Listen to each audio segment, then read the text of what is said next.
Evidently, 70% of homeowners have an interest rate under 4%.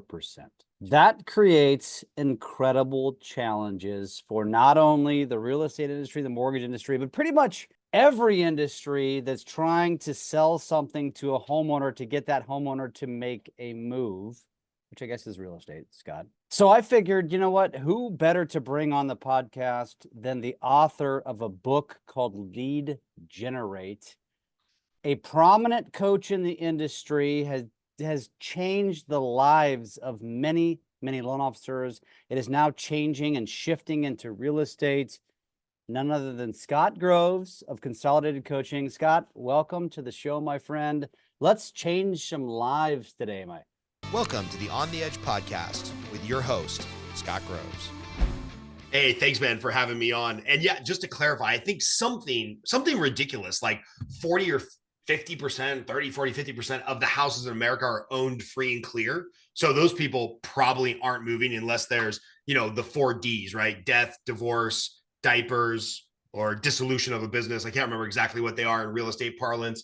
So it's like, keep your ears out for those things, right? And then the remaining people of homeowners who have a mortgage, something like 65 or 70% of those people have a mortgage sub 4%, sub 5%. Maybe I'm getting the numbers or the percentages a bit wrong, but the point is that I just saw a press release, finally, like Bank of America, big institution, who's finally talking about this. I've been talking about this for like 2 years. I was like, hey guys, we're way underestimating the number of people that are going to be available to sell a house in the next decade, maybe 2 decades, because you got people that just locked in rates during COVID that are lower than inflation, right? Like depending on what numbers you believe, I have a $500,000 mortgage, $450,000 mortgage on a second home that my wife will not let us sell. And the interest rate is 3%. Inflation, again, depending on who you believe, is somewhere around 4 or 5%. So if I have $500,000 borrowed at 3%, which is tax deductible against my rent, and I have inflation at 4 or 5%, that is the literal definition of printing money. And so, that $700,000 starter home up in Las Vegas, 4-bedroom, 3-bath, nice little cul-de-sac corner lot, like that's the perfect starter house for a young family in Vegas. I wanted to sell it, capture a couple $100,000, put it in my pocket, have some reserves, weather the storm of what I think is going to be a prolonged, slow market. And my wife was like, no way. Like it was causing one of our very few marital fights where I was like, let's sell and pocket the money. And she was like, no, we're printing money because the interest rate is so low. And if something ever goes horribly wrong, we can rent out or sell the $1 million house that we live in, go live in the $600,000 or $700,000 house that we own. And that mortgage can be paid like driving Uber or flipping burgers because the interest rate is so low. And so that's just one little analogy of something that I think replicates across the market tens of millions of times. And not enough people are talking about this of like, the deals are just going to be fewer and far between for the foreseeable future. I mean, like decades. I don't care if you're voting for Biden or Trump, they're not going to change it. I don't care what's going on in your local area. It's like too expensive, too costly, and too permit intensive to build a unit of housing everywhere in the country, especially in the area that I service, LA. You're looking at like a year and $60,000 just to permit a piece of land to maybe build something. There's no way you can like build affordable housing under that kind of set of guidelines, right? So it's really hard and expensive to build. Inflation is making things more expensive to build. Most of the property in America is owned free and clear or locked in at a low interest rate. Like what's the impotence for people to sell their house? I mean, it's really, really tough. Well, I think we have to know and understand. There's a lot to unpack on what you just said, and what and the short time that you said that, there's a lot to unpack. But a lot of those homeowners are probably going to be classified as a baby boomer because they've stayed in place, and many of those homeowners are going to die, are going to go to a home. That's just the reality. And so what kind of opportunity does that present? And then, as you mentioned, doesn't matter who you're voting for. And we're not sure, because at the time of this recording, this is the day after the infamous debate where I will leave my opinions aside, but we're not really sure who's going to be running for the Democratic Party. Let's just say that, right? And I think you all know what I mean. And so there's a lot of variables in place here because you've got a generation of people that are going to either be moving on, whether that's into another place or to an afterlife, right? And then you've got a presidential election coming up. And so, Scott, I mean, historically, that's an opportunity to capitalize. There's opportunity. What do you anticipate and where should we go? Yeah, there's some interesting things that I think about of like, if you look back at all the recessions, let's call it modern economic theory, right? Like post Great Depression. So we're coming up on almost 100 years of past data. And much like your credit score, I can't guarantee that if you've always paid your bills, you're going to continue to pay your bills. But the credit scoring system exists because past performance is a pretty good indicator of future results, right? So this time could be different, right? Every time could be different. Technology is changing. We're getting into the world of AI, and there could be some really disruptive technologies. But one of the things we know for sure is that historically looking, the average recession has lasted a little over a year. But you can't really call a recession until you're like 2 quarters into an economic downturn, because a recession is defined by like 2 quarters of downward or negative GDP, right? And so you start to think about like, well, before we even know we're in a problem, we're halfway out of the problem. The thing that I'm a little bit worried about this is that like, if we have this prolonged, I don't know, inflation, recession, stagflation, whatever terminology economists are going to use, it just feels like, even though we should be kind of getting out of the woods of like the bust cycle, which has been kind of 2 years of, yeah, the stock market's still going up, but inflation is kicking people in the teeth. There's not a lot of business out there if you're in the real estate or mortgage world. Feels like we should probably be halfway through that. Because of this lock-in effect, we kind of don't really know. Like things might go sideways and property values will still stay strong because there's lack of inventory. And so one of the things I've been talking to the realtors that I either coach formally or I try to coach because I'm doing business with them as a loan officer is like, no offense, but you got to shut your mouth. You can't let the negativity of lack of deals, which we're all dealing with, right? Like I was used to closing 10 to 15 deals a month.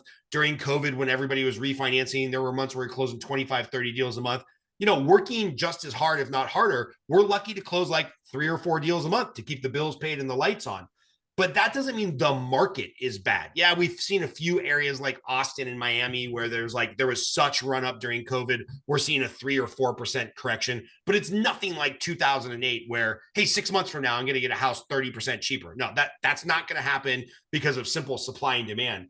And so when I'm coaching the realtors that I'm talking about is like, hey, you have to find a way to bring some positivity and gratitude to the conversation with your clients, because meaning us as a real estate and mortgage industry, our negativity over lack of transaction, which is really affecting our bottom line financially, does not mean that the market is bad.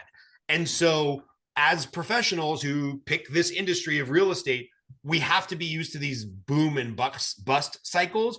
But what's interesting is it's a bust to our paycheck right now. It is not a bust to the market.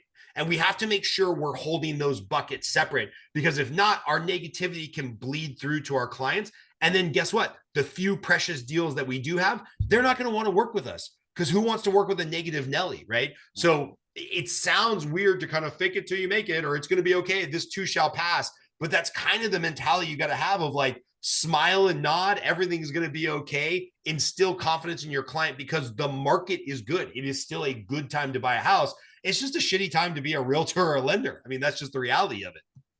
Yeah. And well, so when you say it's a shitty time to be a real estate agent, I know what that means. And I think everybody probably has a different perception or lens on how they interpret that. And it could be high rates, it could be low inventory, it could be overinflated values, it could be just an overall lack of business. You've got generations not buying. How do you identify or narrow that explanation down? Yeah. I think I narrowed down is just lack of willing buyers and sellers. Like when I say it's a shitty market, I mean it's a shitty market because there is a lack of willing sellers and buyers. And so what we're seeing on the mortgage front is, I think I mentioned this time that we spoke before for this group, is in a normalized market, I can look into my CRM, see all the numbers, and I'm kind of a data geek. We've got right around $85 million of fully locked and loaded pre-approvals. These are people that have been through the paces. We did the consult, we did the follow-up, they sent in their paperwork, we got them pre-approved, it went through underwriting. Like, they can go under contract tomorrow. And with an $80 to $90 million pre-approved pipeline in a normalized market, not COVID where rates were super low, or not now where rates are higher and property affordability is rough and inflation is kicking people in the teeth. In a normalized market, let's call it 2010 to 2020. So for a decade. And then before that, 2000 to 2005, because you and I have been around that long. So say 15 out of the last 24 years, an $80 to $90 million pipeline of pre-approved buyers, I'd be having about 10 or 12 million worth of deals going under contract every month. There would be some fallout. There'd be some cold feet. There'd be some rate shopping. There'd be some shenanigans. Maybe we close 8, 9, or 10 million a month. Right now, what we're closing is like 2 to 4 million a month, depending on the loan size, right? So when I say it's a shatty market for us people in real estate and mortgage, it's just the ability to bring together willing buyers and willing sellers. And then a lot of times what that means is that on the other side of the equation, the deals we can put together, there is an unwilling seller or buyer, right? Meaning the buyer has to buy because they are truly sized out of their home. They don't want to spend an extra $2,000 a month on their mortgage, but they need the extra bedroom for the kid. Or they took a remote job where they're working from home and they're like, I can't do it from the kitchen counter anymore. We have to buy a bigger house with a home office. And so even when we have deals put together, there might be a somewhat unwilling or uncomfortable buyer, or we might have that seller. I mentioned the 4Ds, and some other real estate coach is going to correct me on this, but the diapers, the divorce, the death of a primary wage earner or a family member and having to downsize, or the dissolution of a business where you just can't afford your house anymore.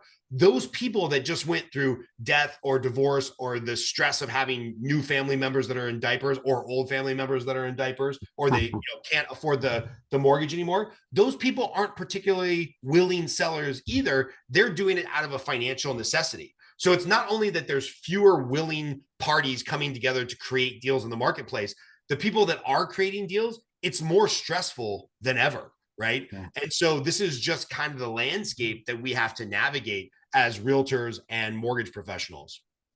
So let's hit it head on.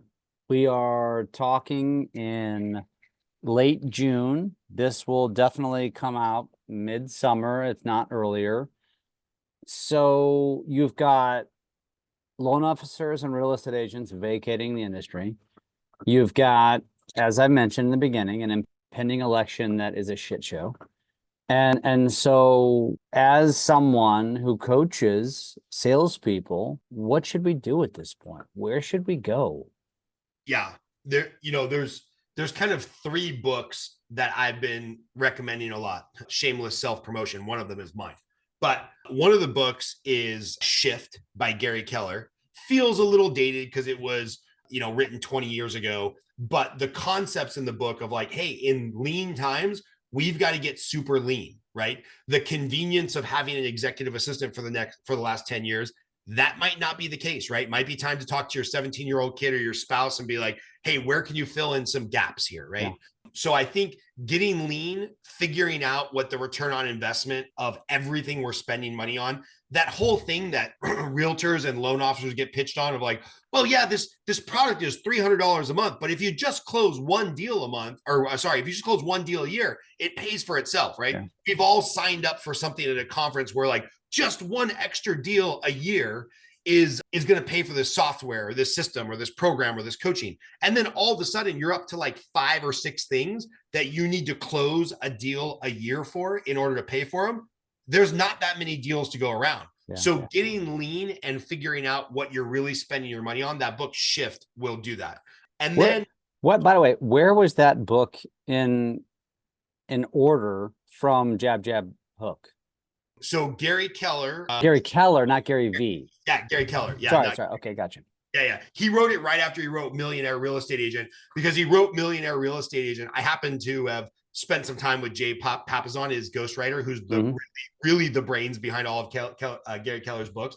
They wrote Millionaire Real Estate Agent in the late 80s, I think. It's a good book. It's a good Great book. book.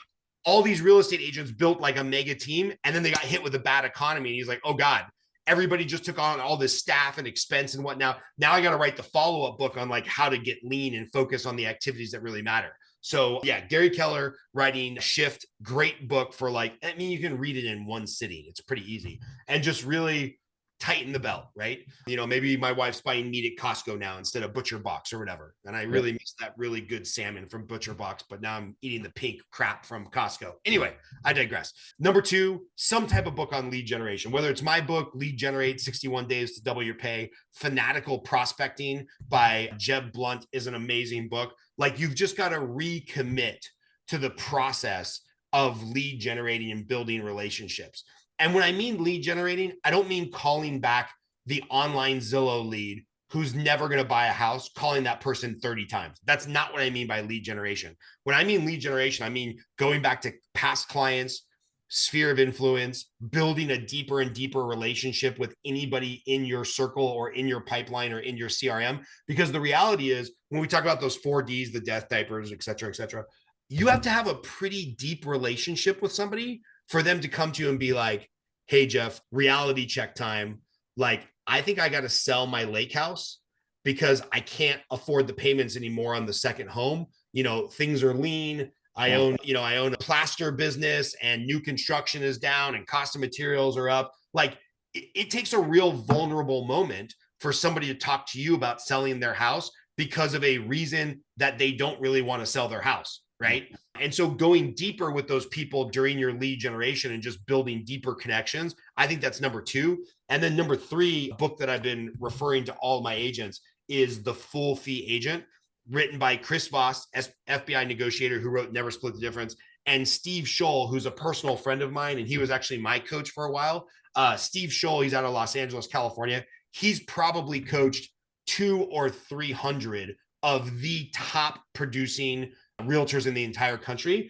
And for $15 from this book, you get a lifetime of knowledge from Chris Voss, FBI negotiator, plus Steve Scholl, one of the greatest real estate coaches in America of all time. And it talks about, okay, now that you've tightened your belt, you're lead generating, now you have somebody to talk to. How do I actually talk to them to make sure I get paid, right? Because there is a lot of agents right now and a lot of realtors and a lot of loan officers who, quite frankly, are working for free. Hey, this quick interruption is brought to you by me, Scott Groves, the host of the On the Edge podcast. This podcast is brought to you by me. I'm a loan officer who can help you with a mortgage in all 50 states across the United States. I also coach loan officers. So if you are a home buyer who's looking to get a mortgage, if you're a realtor who's looking to partner with an awesome loan officer, or if you're a loan officer looking for coaching, get in touch with me. It's those sources of revenue that allow us to produce this podcast and get out a new episode to you every week for the last couple of years. So if you're looking for a mortgage, if you're looking for a mortgage lender to partner with, or you're looking for a mortgage coach, I'm your guy. Now back to your regularly scheduled programming. They don't know it yet, but the amount of time and money they're putting in, and their infrastructure and their hard costs and their per deal costs, there's a lot of loan officers and realtors that are trying to just take any deal by cutting commission or cutting rates or cutting comp. They're going to get to the end of the year and realize oh, I didn't make any money. I made 150 grand. That's what's on my 1099 or my W-2, but my credit card balance went up 30 grand. I owe 30 grand in taxes. Here's my overhead.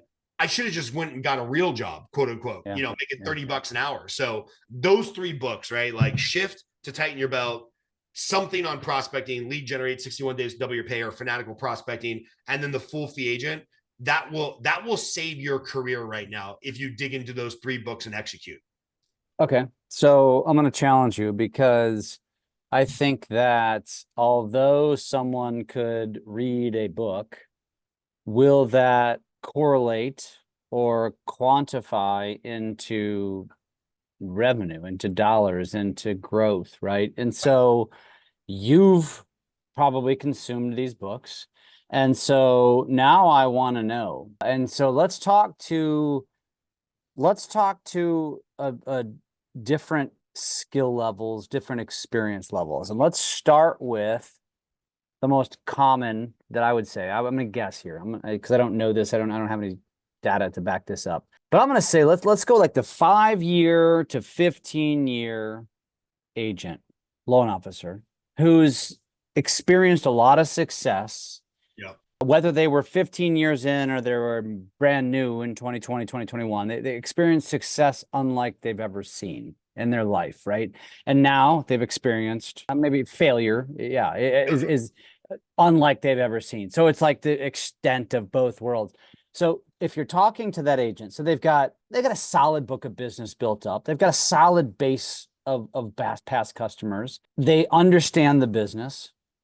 Where do you advise somebody like that? What do you advise them to do? So there's this famous study where this guy, I can't remember if it's a guy or a gal, they were like a relationship therapist, and they claimed that they could predict a divorce with like 80% accuracy. Oof.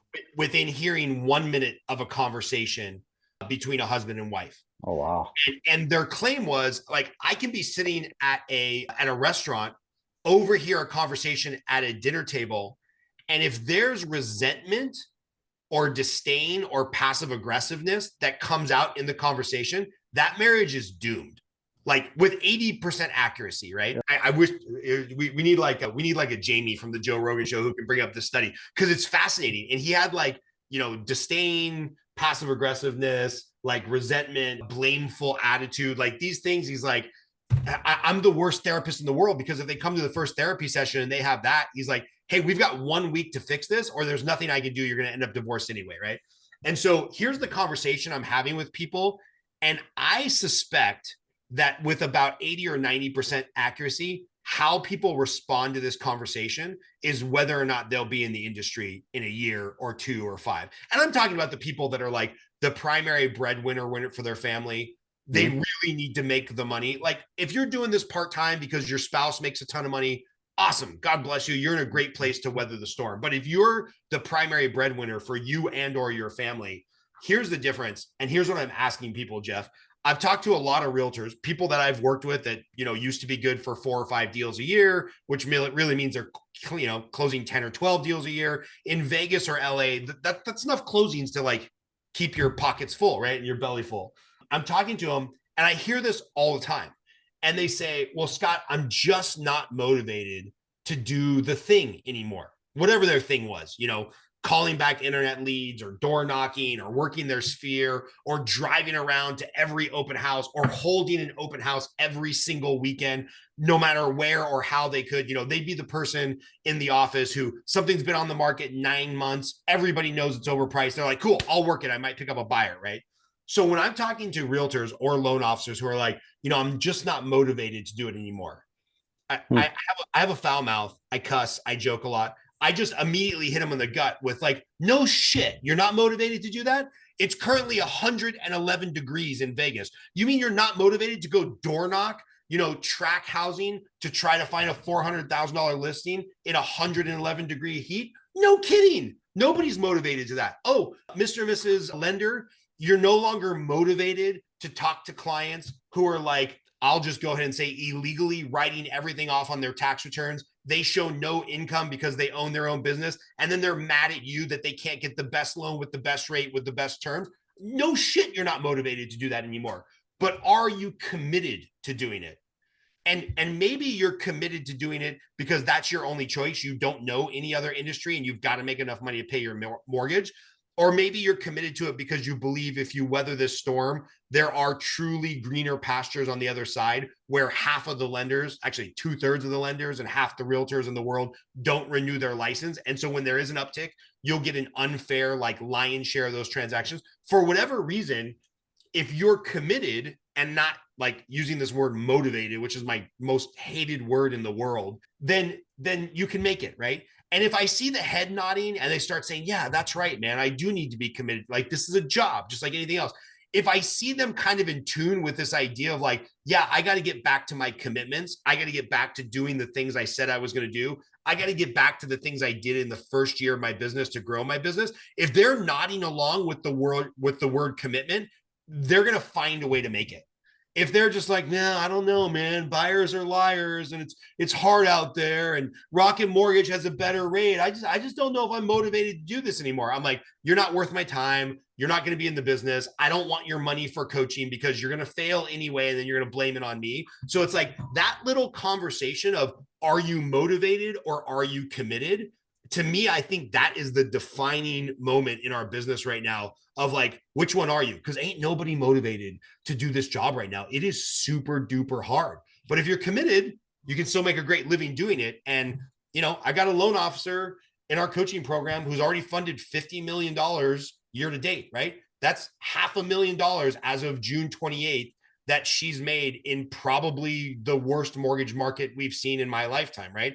I know realtors that still have 8 listings right now that are really well priced. They're going to move. They're going to get their, net 2% commission from their brokerage, and they're going to make $100,000 in the next 45 days. Like, the business is out there. It's just a matter of, are you committed and can you build the relationships deep enough to capture that business when somebody actually does have to sell or buy? There's so many questions I have, and I want to stay down a path because I don't want to digress too far. So we just were talking about, and I challenged you with the 5 to 15 year range, and we kind of talked about the challenges that are being presented or that we're facing in this industry. And there's 2 other segments of that I would argue professionals, again, real estate or mortgage, that is the newbie, less than 5 years in the business, and then the veteran. And so you've got, and I'll guide you here. The newbie, no experience, no book of business, but probably a little bit of a technical advantage, right? They understand social, they understand how to connect with the younger homeowner, but they have a challenge of experience, a lack of. They have a challenge of looking young, therefore lack of experience with the older seller buyer, right? So let's start there. Let's start with the newbie who has an advantage when it comes to maybe the new innovative ways of marketing, but a disadvantage with a lack of experience and just looking young in an industry that has an average age of 50 something. Yeah. So what are you advising to that person? So yeah, the newbie, again, these stats might be a little bit off, but they're close enough for government work. 70% of new buyers in the next 5 years are going to be millennials or, Gen Z, right? So millennials, Gen Z are going to be 70% of the buyers who buy over the next 5 years. 70% of those people find their realtor on social media.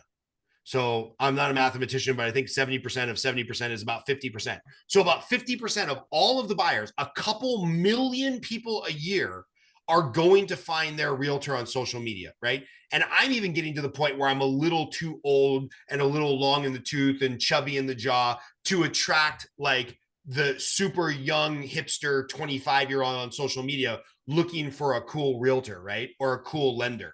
And so to the younger people, I would say, just go with what you know, which is social media, online marketing, sliding into people's DMs to talk to them about business, keep it professional. And just go with what you know, because for the first time in human history, that's also the buying demographic, right?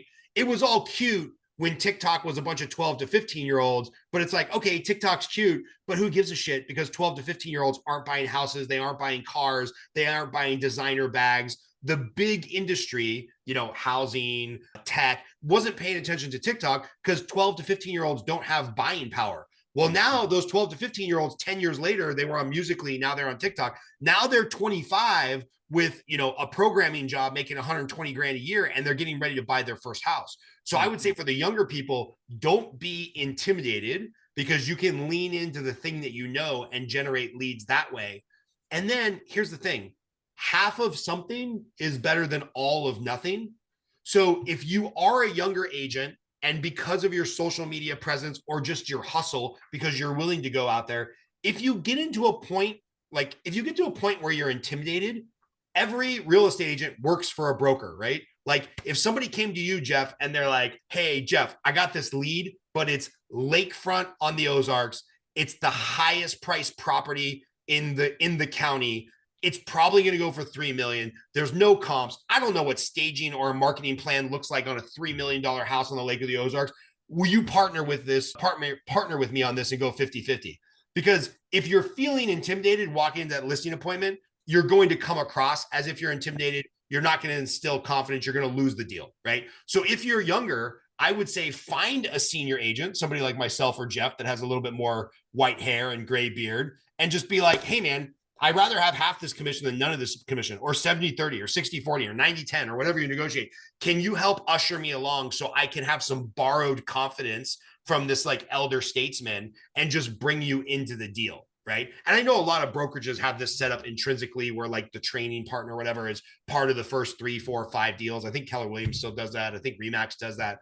But, you know, don't be shameful if you're a younger agent to lead generate your ass off on social media. And then if you get one on the line, right, if you get a big marlin on the line, don't be scared to turn to the captain and be like, hey, man, help me reel this in. Like, there's no shame in that.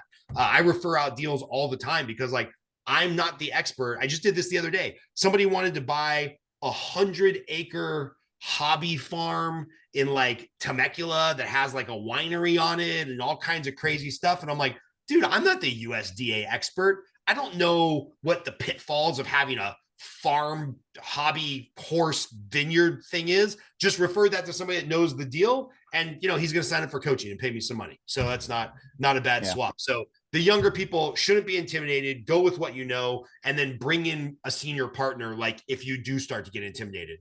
I like that. I like that. The only thing that you were off on is the price point of lakefront property at the Lake of the Ozarks. 3 million is becoming like very mid-range at this point. A nice home can go upwards of 5. And I mean, the most expensive home ever listed here was 15 million this summer, actually. Cow.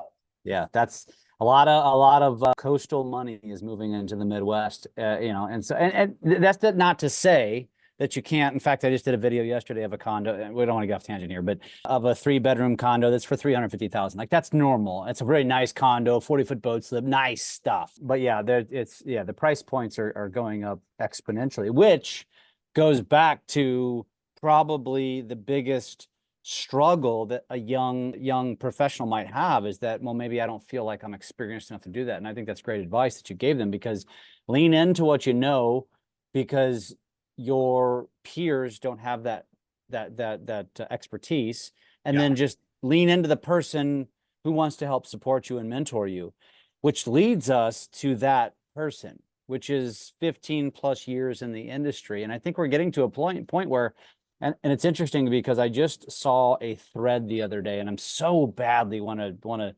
snip pictures of it and reply to it. And somebody who has a fair amount of influence, experience in the industry, and the gist of the post, which was very long, he like commented on his own post, you know how kind of the thing is with threads, right?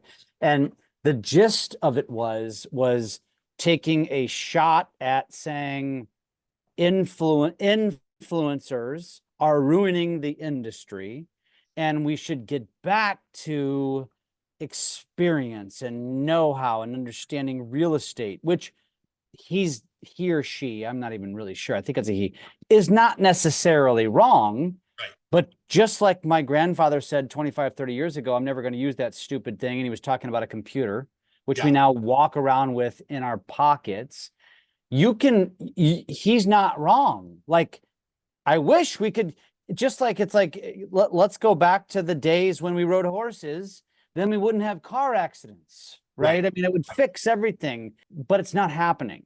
And so it's like, I so badly want to reply to this guy or create content that says, listen, the evolution of time is a guarantee. It's not going to change. And so you can be pissed off and bitch about, and by the way, there was a lot of feedback comments that was like, yes, say it again, which is a testament to me of that the industry, humans don't like change. We don't like to evolve. I don't give a shit if you dislike it or like it. We are getting to a place in our world, and you mentioned it, 70% of the upcoming home buyers are going to be young people, like 35 and under. They find the products and services that they will buy with through social. You either embrace it and adapt, or you're kind of screwed. And so let's talk to that old school agent or loan officer and give give fired them up, bro. advice. Let's go. Okay, can I be a little crude to this person who made Please, this post? please. This is the first question I would ask this person who made the post. I would say, hey, two things can be true at the same time. It's absolutely a yes and. It pains me that Rocket Mortgage has a $700 million a year budget to convince consumers, hey, click a button, get a mortgage, go with us, we're the lowest rate. Because anybody that has been in the business for 2 minutes knows there's so much stuff that goes into building a mortgage. I want clients to realize I don't start my search for a home with a realtor because they're going to show me a house I have no idea if I can afford, or I'm going to walk into an open house I have no idea I can afford. My search for a home should actually start with a lender. The lender should hold all the keys to the kingdom and refer the client over to the realtor, and the realtor should be kissing my ass to get leads, not the other way around, because that would make the most financial sense. That's not the way the market is, right? And so two things can be true at the same time. I absolutely agree with him that I wish we could somehow put the toothpaste back in the tube and there be a race to professionalism instead of a race to the bottom. But that's not the reality we live in. The reality we live in is technology marches on. But the real question I would ask that guy, I would say, okay, let's say your thesis is correct. Let me ask you, Mr. Realtor, we'll call him Realtor Tom. Hey, Tom, when is the last time you called every single one of the clients in your database and you just said, hey, Jeff, I know you're super happy. You got your forever house, you got your lake house, but hey, I know your kids are getting to the age of where they're going to buy a house. And I know your kids trust your input, Jeff. And I know your kids are probably going to get some of their down payment from gift funds from mom and dad. When it's time for your kids to buy a house, don't let them go with some realtor they found in TikTok. Make sure they come back to me. I'll take care of your kids just the way I took care of you. I'll keep you involved in the transaction so you have some input because you're going to be putting up some of the money anyway. And when could we do a buyer's consult with you and your kids?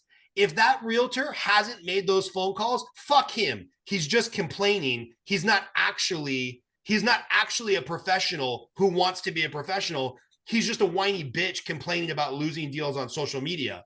Because the reality is, if you wanted to be treated like a professional, you have to act like a professional, which means you're doing annual check-ins with your clients on the anniversary of when they bought the property. You're checking in with them to see if there's divorce or diapers or degrees. We're going to add a fifth D, degrees. If you're not talking to your clients about when their kids are getting their degrees, then you're losing out because those kids are going to buy a home, and you should get that deal if you're the trusted real estate professional in the family. So it's a yes and. Two things can be true.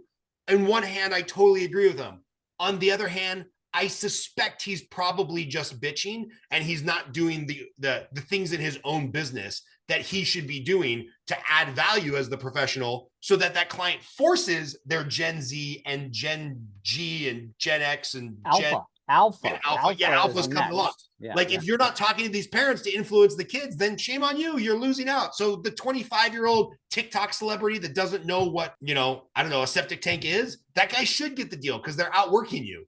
That's my rant. Sorry. No, but that's, if somebody's offended by that, you are part of your own problem. Right. That's the thing that you have to recognize, because what you just did was find a solution for somebody who may not have the quote unquote influence. But the reality is, and you know this because you and I talk about a lot of things behind the scenes. And by the way, I'm on the innovative fence, and Scott's on the traditional fence, but yet we've come together because it's a recognition of, hey, you need both. And when I teach social, it's like, hey, social is not going to fix the world's problems. It's going to enhance what you've been doing traditionally. Totally. You say it's like, hey, you got to keep doing the traditional things, but if you don't start implementing the innovative things, you're going to be screwed. Because there's I think we're going through a shift over the next, and I'd guess 5 years ish of transition, where the agent who dominates the traditional prospecting and integrates some social is going to have a lot of success. 100%. The agent or LO who is on the highly innovative side but implements some traditional is going to have a shit ton of success. But we all are evolving into highly technical, innovative style of marketing, because that's just where the world's going. And by 2030, what do they say? most baby boomers will be gone out of their houses or gone from this earth. What does that create? And Yep. so it's like, you can sit there and bitch about it and you can complain about it and say, we got to get back to the basics, blah, blah, blah. I think, Scott, we're in 2024, over the next 5.5 years, you got to have a really good mix. And then come 2030, I think our conversation is completely different than it is right now. Yeah, I'm totally with you. And I think, if nothing else, it's brand recognition, right? I remember I was really into marketing at a young age. I had a 6th grade teacher, Mrs. Rosori. I'll never forget her. And she had come from a marketing, like big time marketing firm, made buku bucks by the time she was 40, basically had FU retirement money. And was like, I want to go teach public school because I want to give back, right? And so she would do all these cool marketing exercises for us. And I remember after the Super Bowl, I don't know who played because it was, I don't know, I was in 6th grade. So what would that be, like 1990? So That might have been when Michael Jackson was doing the halftime show, maybe. It was probably the Dallas Cowboys, I'm guessing. I asked her, I was like, why does Coca-Cola need to advertise at the Super Bowl? I didn't my dad at halftime didn't go out and get a 12-pack of Coca-Cola because he saw the Coca-Cola commercial, or back then it was probably Pepsi, right? Like Michael Jackson. So she's like, no, what you don't understand is it's like planting a seed for brand awareness. So when you walk down the aisle and you see Squirt, because Squirt was big back then, you see Squirt and you see Coke, you reach for the Coke. It's just brand awareness. And so for that old school agent who's like, you know what, Scott?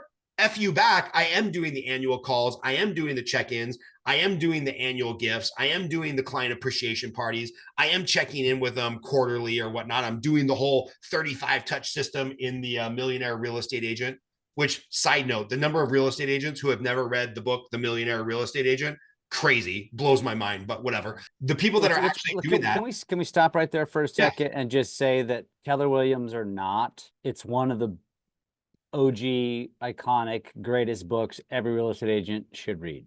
Yeah. We agree with that. I know people that don't read it because they're like, well, I'm never going to work at Keller Williams. Dumb. Cool. So Dumb. How about you do the best of both worlds? You steal their whole playbook without ever having to work there for $15. Yeah. Like no brainer. So yeah. Sorry, carry on. So for the older agent, if nothing else, like use social media as some brand awareness, right? Because we talked about the 70% of 70%. Most of them are going to find their realtor online, and they're going to be Gen Z and Gen Y and millennials and what have you. Or sorry, Gen Y, millennials, now Gen Alpha, right? Yeah, the Alpha's the one under Gen Z. Yes. Okay. So even though that's true, 30% of the deals, which let's say are found the old school way by older people, 30% of 4 million deals is still 1.2 million deals. You don't need a whole lot of those to have a great career as a realtor, right? So if you can at least get some brand recognition out there so that when you do connect with those $1.2 million old school buyers, they at least know your face. They know your name. They've seen you around, they have some affinity for you. So I think it all works in tandem. That's why you and I are doing the partnership together that we're doing, because it's a yes and. Yes, you got to be on social media. And yes, after you talk to that person on social media, you have to pick up the phone and prospect them for a deal. I think that's probably the best takeaway from this podcast. Yes, and. Yes, and. So whether you are a newbie, whether you are in the middle, whether you are a seasoned agent, I guess the conversation is, are you an agent? Are you in the industry, real estate industry, mortgage, title, real estate, and you intend on being here for the next 5 years? That's who we're talking to. If you're the agent that doesn't plan on being here 15 years from now, that's not what we're talking to. 5 years from now, the next 5 years are going to be such a transitional period in all industries that yes and. So what would be your parting thoughts on that yes and conversation? Yeah, my parting thoughts are like, you have to know what works for you, right? So it's like one of my favorite places, because nostalgically, I went there for, summer camp every year as a child, is Lake Arrowhead, Big Bear, about an hour and a half, 2 hours outside of Los Angeles. If I won the lotto tomorrow, I would buy a lakefront property on Lake Arrowhead because I just have like such a pull to that area. But selling stuff on Lake Arrowhead is way different than selling stuff on Lake of the Ozarks, right? So again, back to this yes and stuff. Take the coaching input, listen to the podcast, read the books, listen to your, coworkers, your peers, your sibling rivalries, your management team, whatever. And yes, and right, ingest all that information and figure out what works for you. I've got a buddy who has a thriving speaking business, like $20,000 a keynote, and he's booked solid. He does not do any video content because that's just not his zone of genius. But this, which is weird because he's up on stage all the time, but like video and social media, he just doesn't feel connected. He loves the energy he gets from the audience. He can't just talk to a camera with the same authenticity that he can talk to a crowd for keynotes. But this dude's written word is absolutely beautiful.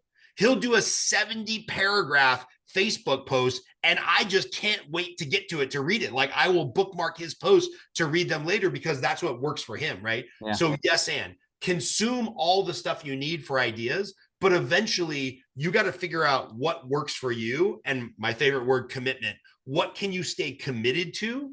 And then find your path to build your business, right? Because loan officer, title officer, realtor, there's a million ways to skin that cat. You just got to find the skinning method that like you'll stay committed to. I love it. I love it, dude. What is the best way for our listener to connect with you if they want to do so? It's so embarrassing to say this out loud because I never thought I would be this guy, but Instagram. So Scott L is in lover or loser, depending on how you felt about this podcast. Scott L Groves, Groves, like a grove of trees, but with an S on the end. Scott L Groves on Instagram. That's me. That's where I put up most of my content. If you follow me there, you're going to see a lot of jiu-jitsu stuff. You're going to see a lot of kids stuff. But authentic. I do put in some mortgage and coaching and some real estate stuff. So why is that embarrassing, Scott? Because to me, I'm still stuck in my 20-year-old mindset where like Instagram is for girls who like to post pictures of flowers and desserts and cute cocktails. That's like 15 years ago. I know, like what Instagram used to be is what I think of it in my mind. Like I'm still in this mental mindset every time I go to Instagram where I'm like, I'm not a 22-year-old college co-ed who needs to post a picture of my butterscotch cake. Like to me, that's what Instagram is and always will be. But thanks to you, Jeff, quite frankly, I've adjusted and adapted and overcome. I love it. I love it. I think the best way, so first of all, make sure you connect with Scott on Instagram, Scott L as in lover, Groves. Make sure that you connect. And, again, it's yes and. It's yes and. If you find yourself in that same mindset of just being hateful about evolution and about change, you're probably going to be left behind. And there, again, you don't have to you don't have to be the best at the next thing, but you've got to be willing to embrace it.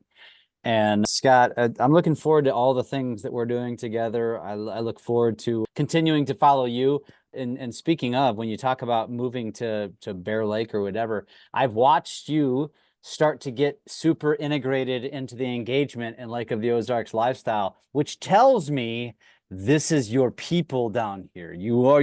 I know this. I felt it when I was watching you engaging. Yeah, I might end up at Lake of the Ozarks. Okay. I won't say no. Let's put it that way. I love it, dude. I appreciate you, man. All right. Talk to you soon, brother. Take care.